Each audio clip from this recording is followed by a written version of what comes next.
अले मम्मी दे तो ना, ये दाल तो तुझ भी नहीं खा रही है। वो खा लेगी बेटा, उसका पेट भरा हुआ होगा, जाओ तुम खेलो। पर मम्मी, अरे कहा ना वो खा लेगी, जाओ अब मुझे परेशान मत करो।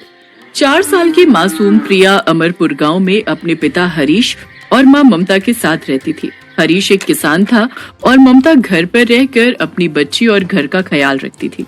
हरीश के पास एक गाय थी जो हमेशा उनके घर के पीछे बाड़े में बंधी रहती थी। प्रिया ने उस गाय का नाम मंगो रखा था, क्योंकि जब भी प्रिया मंगो के पास जाती थी वो जीभ निकालकर खड़ी हो जाती थी। प्रिया कहती थी जब देखो कुछ न कुछ खाने को मांगती रहती है, इसलिए उसने गाय का नाम मंगो रखा था। प्रिया ज्यादातर समय मंगो के पास बाड़े में ही खेलती रहती थी। मंगो को भी प्रिया को खेलते देखकर बहुत अच्छा लगता था। फिर एक दिन, प्रिया, ओ प्रिया, अरे कहाँ चली गई? हाँ मम्मी, मैं इधर हूँ, मंगो के पीछे, उसे खाना खिला रही हूँ। ओहो बेटा, मंगो कोई बच्ची थोड़ी है, वो खा लेगी। मुझे पता है मम्मी, मगर मंगो को अपने हाथ से खिलाना मुझे अच्छा लगता है। अच्छा बाबा ठीक है, खिला अपने हाथों से इसे, पर जल्दी अंदर आ जाना और अपना खुद भी खाना खा लेना। प्रिया मंगो के पास खेलती रही और ममता घर के अंदर चली गई। अब बाड़े में प्रिया और मंगो अकेली थी, लेकिन ऐसा नहीं था कि वहाँ कोई और नहीं था।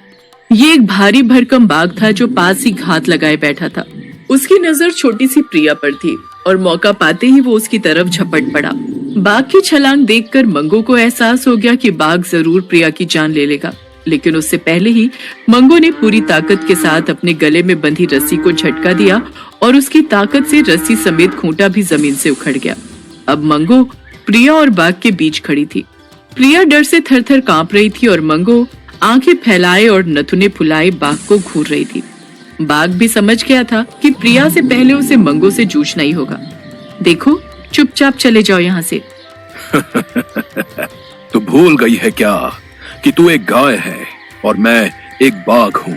मुझे धमकाने की हिम्मत तुझ में कहाँ से आई? ये मेरी बच्ची है, तो इस तक पहुँचने से पहले तुम्हें मुझसे लड़ना होगा। एक इंसान की बच्ची के लिए इतना प्यार, ऐसा क्या है इसमें? अगर ये इतनी ही प्यारी है तो फिर तो इसे खाने में और भी मजा आएगा।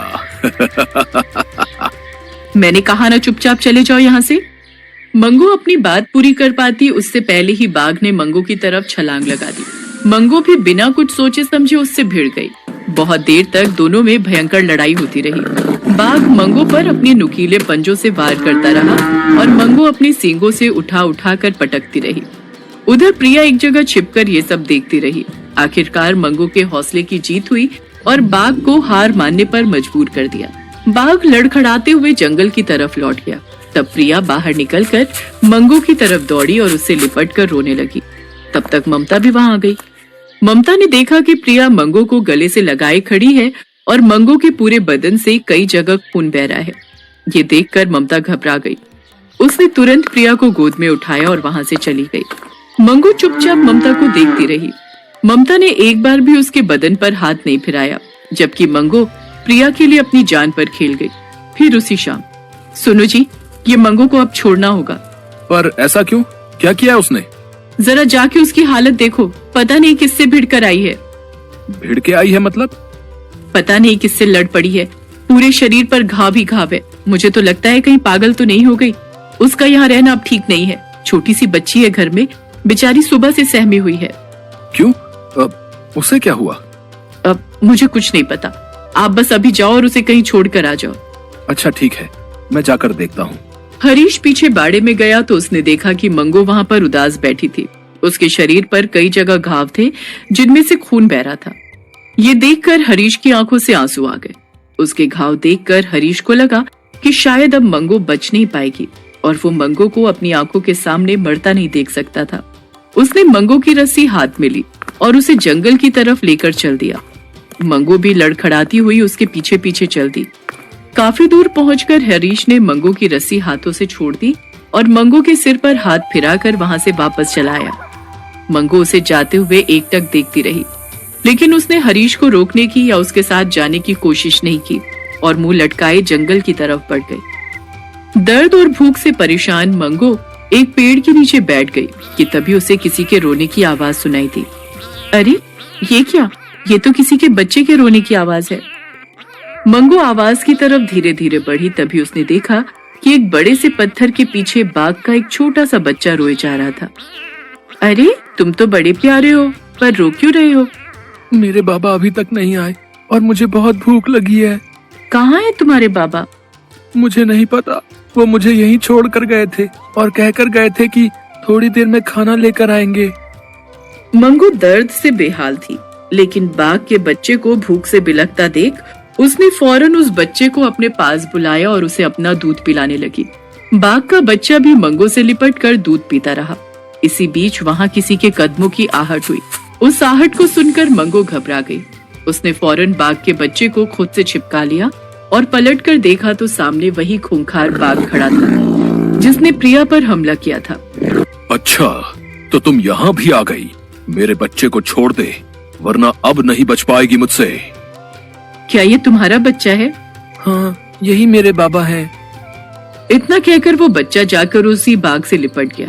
ये देखकर मंगू खुश थी, लेकिन तभी बाघ ने गुस्से से अपने बच्चे से पूछा, इसने तुम्हें कोई नुकसान तो नहीं पहुँचाया? नहीं नहीं बाबा, ये तो बहुत अच्छी है। मुझे बहुत भूख लगी थी तो इन्होंने मुझे दूध पिलाया और बहुत प्यार भी किया। अपने बच्चे की बात सुनकर बाघ हैरान रह गया। उसका नजरिया मंगू के प्रति एकदम बदल गया। वो मंगू के पास आया और बोला, अब मुझे माफ कर दो, मैंने तुम्हें गलत समझा। मुझे लगा कि तुम मेरे बेटे को नुकसान पहुंचाने आई हो, पर मैं ये भूल गया कि उस दिन तुम तो एक इंसान की बच्ची के लिए अपनी जान पर खेल गई थी। कोई बात नहीं। अच्छा, तो मैं चलती हूँ। रुको, वैसे तुम यहाँ क्या कर रही हो? तुम तो वहाँ उस इंसान के पास रहती थी। मंगू ने उस बाघ से कुछ नहीं कहा और आंखों में आंसू लिए वहाँ से चल दी। वो चलते हुए लड़खड़ा रही थी।